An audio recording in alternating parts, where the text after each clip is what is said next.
Құрметті доктор Ясиннің сүйікті оқырмандары, сіздермен мынандай рецепттер бөліспегелі қай заман? Қазір 1 минут. Ассаламу алейкум. Так, құрметті ағайындар, бауыр темасын көтеретін боламыз. Бауырда май басу. Бауырды көлемі үлкейіп кеткен, гепатомегалия. Соның салдарынан көп адамдарда фиброз, бауырдың какой-то частары қатып қалады. Солардан өтіп кетсе цирроз печень болып қалып, асцит болып қалып. Бауырда киста аурулары, домалақ, немесе гемангиома аурулары болып жатыр. И также біздің мақсатымыз соларды алдын алу, сол дәрежеге жеткізіп қоймау.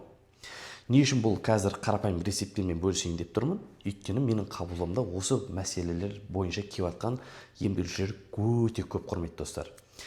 Қарапайым халқымызға арзан, үй жағдайында қолданатын керемет детокс, арнайы рецепттер. Сол үшін қазір блокноттарыңызды ашып, дайындап алыңыздар, жазып аласыздар. Бұл рецепттермен 3-4 жыл алдын YouTube каналымда айтып өтіп кеткем. Комментариясын оқып шықсам, бағана анализ жасасам, қаншама мыңдаған жандар қолданып, 2-3 аптада жақсы нәтижелерге ие болған жандар көп екен. Қазіргі мақсат енді есіңізден шығып кеткен шығар, көрген болсаңыз, жаңадан келген оқырмандарым бар, бауыр мәселесімен қиналып жүрген жандар бар шығар, туыстарыңыз, танысыңыз, солар осы видеоны жіберіп қойсаңыздар болады. Ендеше біз жаймен бастайық. Бауырдағы май басу, жировой гепатоз. Ол неден анықталады? Әрине УЗИ арқылы. Кейбір адамдарда оң жақ қабырғасында сыздап саншып ауырсыну, ауызға ащы дәм келулермен байланысты болады. Бір тірелген сияқты. УЗИға барып түсеңіз, бауырың үлкейіп кетіпті дейді. Медицинада гепатомегалия деп айтады. Бауырдың май басып кетіпті дейді. Немесе одан басқа тағы да артық бір аурулар шықпаса, яғни өт тас ауруы, бауырда баяғы кист ауруы дегендей. Біздің мақсатымыз сол хуже болып кетуді алдын алу үшін қазір мына қарапайым кеңесті айтам. Бұл мен айтпақшы болған рецепт кеңестер. Авиценнаның рецепттерінде, яғни кітаптарында жазылған, айтылып кеткен. Бұрын қаншама жандар қолданған. Бір ғана рецепттен бөлсем, алтынға тең рецепттер, құрметті достар.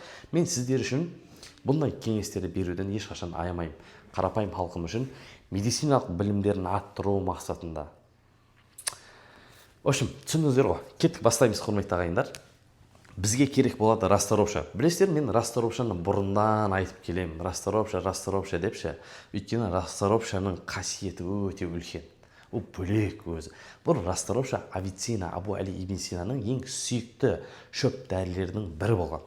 В общем, бізге керек болады расторопша, куркума порошок, имбирный порошок и және қара бұрыш. Бұлардың бәрі мұны аптектен табуға болады. Любой аптека басаңыз арзан, 500 мың теңге тұрады. Ана кейбір жандар менің видеомда алып, компания, фирмалар баяғы 7-8 мың, 10 мың теңгелік расторопшаларды рекламировать етіп жатқан екен, оған сеніп қалмаңыздар.